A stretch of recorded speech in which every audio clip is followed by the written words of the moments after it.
for holding a hearing on an issue that I think concerns middle-class families from one end of this country to the other. But before we turn to the loan programs that are the subject of this hearing, let me, if I might, speak a little bit outside of the box. And that is to make the point that I think everybody in this room knows, that over the last many years there has been a significant shift in terms of federal programs from direct grant programs, such as the Pell Grant, to loan programs. And Mr. Chairman, before we get too much into the nitty-gritty of this or that loan program, I think somebody up here should say that there is something wrong when the United States of America is the only major industrialized country on earth which forces its students and its families to pay so much to go to college and leaves so many people deeply in debt. In my office right now, there is a young lady who has incurred a $100,000 debt for college. We have several who have gone to law school, same thing. Now, if we're going to be competitive with the rest of the world, if we're going to utilize the intellectual expertise or the capabilities of our young people, we want to encourage people to go to college. And with an economy in which the middle class is shrinking, people are having a hard time surviving, what we are seeing is a lot of low-income and middle-income kids saying, gee, I don't want to go to college. I'm not going to be able to go to college. So, Mr. Chairman, let me be on the record right now in making a very simple statement. I think the United States of America and this government has got to guarantee the right of every young person in America who has the ability, not everybody does, who wants to go to college, to be able to go to college regardless of their income. That is what we should be doing. And we should be moving away from loans and moving back into grants, and a government which can provide hundreds of billions of dollars in tax breaks to the wealthiest 2% of our population can surely guarantee that every family in America is able to send their kids to college without going deeply into debt. Mr. Chairman, my understanding is that of the two main student loan programs that provide essentially the same loans and interest rates to students, one costs American taxpayers billions more every year than the other.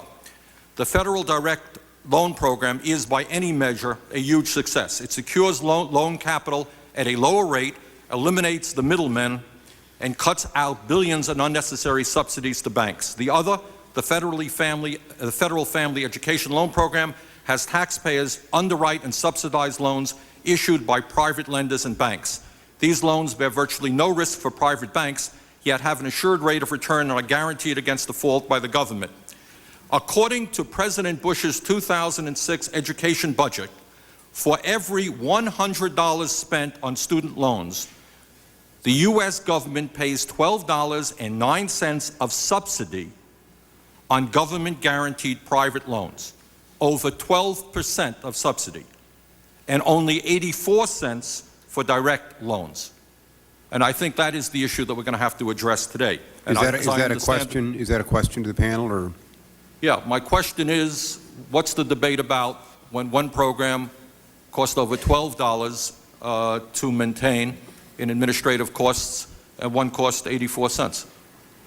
Is the IG, you want to hit that today? I know we have a GAO study looking at those numbers to see if they're accurate. And well, this is what the President of the United States' people have said. You know, I don't know where those figures came from, but I will tell you, my office tried We'll ask the IG what he thinks. They came from OMB, is my understanding. Okay. I only can tell you that my office in 1997 tried to make a comparison of the administrative costs between the two programs.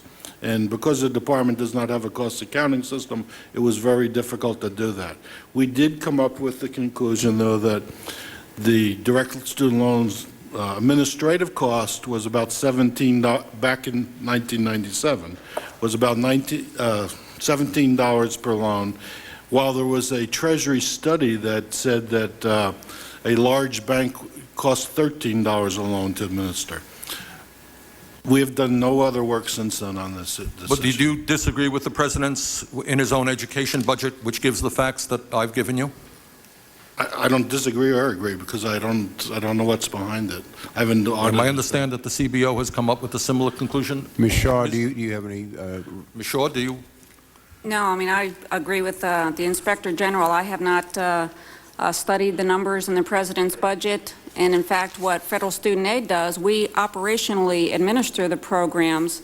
My job in running Federal Student Aid is to ensure that it operates efficiently for all of the programs we administer and to reduce costs and manage costs wherever we can, be it the direct loan program, the Pell Grant program, the FEL program, work-study programs.